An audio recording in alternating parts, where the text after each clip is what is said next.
We are about 48 hours or so removed from that deadly terror attack in New Orleans, but there are still a lot of questions about the attacker. Yeah, joining us now is Rhona Tarrant, executive editor of CBS Confirmed.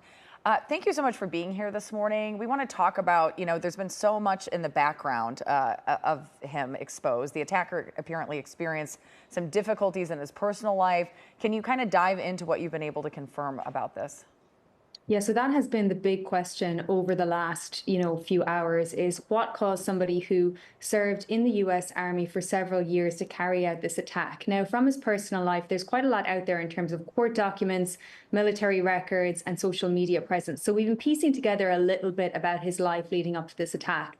So we know that he joined the military around 2007. He stopped serving in active duty around 2015. He had a deployment to Afghanistan during that time in active service. In 2015, he went back to college. He went to Georgia State University. He graduated with a bachelor's. He joined some consulting companies. And then he joined Deloitte in 2021. He worked in information technology. Now, how we know about his employment at Deloitte was there was court documents related to his divorces. Now, we see from court documents, he actually went through 3 divorces over the last 13 years.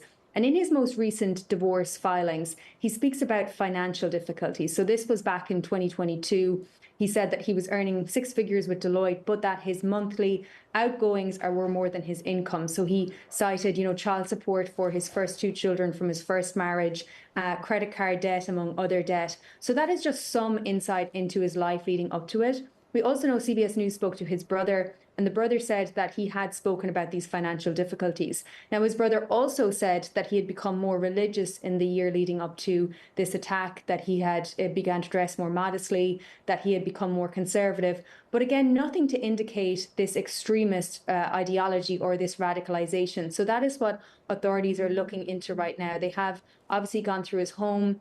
They have seized 2 laptops, 3 cell phones, and they're really going to be looking into when he became radicalized and also crucially how he became radicalized. Yeah, you do such good work digging into the backgrounds of everyone so quickly, too. And of course, we talked about his radicalization. They say the New Orleans attacker was inspired by ISIS. What do we know about that? So authorities yesterday gave new details about how they know this was an ideology that he held. So in the hours leading up to the attack, between around 1:30 a.m. and 3 a.m., he posted 5 videos to Facebook. Now, authorities say in these videos, he had spoken about ISIS. He had pledged allegiance to the group. He had said he initially intended to harm his family and his friends, but that he was concerned that there wouldn't be a focus on his ideology. So he spoke about the group. He spoke about his allegiance to the group. And that's something that authorities were speaking about yesterday. So they're looking more into that timeline for that radicalization and crucially as well, how. So was he speaking to anyone online? Was he visiting certain sites that, he's getting some ideas from? And that's crucially what they're looking into at the moment. Okay, well, we're also learning more about the man who was killed in that bombing outside a Trump hotel in Vegas. And this one, to me, I'm struggling with. When you see he has an 8-month-old baby, he talked to his father on Christmas, everything seemed to be normal. What new information are we learning about potentially why he carried out this bombing? So exactly like you said, this was, we spoke to his family over the past few days. They said they had no indication that he was in any signs of distress. As you said, he was on leave. He rented this cyber truck in Denver. We heard from authorities yesterday on December 28th.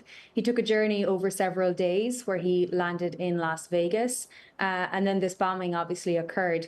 It's really shrouded in mystery. He served in the U.S. Armed Forces. He was served very honorably. Everyone we spoke to in terms of who was his family or friends said that he was a great guy, and they had no indication. So that is something that authorities are looking into. Anything that may have shown like signs of distress, for example, leading up to it. But as you said, he had an 8-month-old daughter. We were looking through his online postings. There was really nothing in that was giving any indication of distress. So, for example, he was posting on LinkedIn, he was posting on Yelp, but nothing about this attack. A lot of questions and so tragic, both of these incidents. Rhona, thank you so much for joining us.